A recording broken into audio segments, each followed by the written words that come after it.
कल्याणनगर महामार्गावरील शहाड पुलाला भगदाड पडलाय।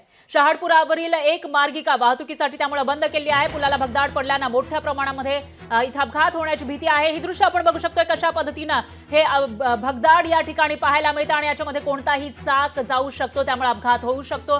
तर या पुलाला भगदाड पडल्याने आता संतापही व्यक्त केला जातोय। कल्याणनगर महामार्गावरचा शहाड पूल आहे आणि त्याला एवढं मोठं भगदाड पडल्याचे या ठिकाणी पाहायला मिळते, त्यामुळे पूल कोसळतोय की काय अशी भीती लोकांना सतावतीये। शहाड पुलावरील एक मार्गिका यामुळे वाहतुकीसाठी बंद केलेली आहे, तर लोकांमध्ये अपघाताची भीती यामुळे निर्माण झाल्याचं दिसतंय।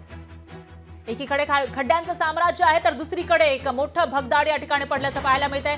तब्बल 30 सेंटीमीटरचं हे भगदाड असावं आणि यामुळे इथं मोठ्या प्रमाणामध्ये अपघात होण्याची शक्यता आहे। तर आता पुढे नेमकं काय होणार, कधीपर्यंत हे भगदाड बुजवलं जाणार आणि जे खड्डे आजूबाजूला दिसतात तेही बुजवले जातात का ते बघावं लागेल।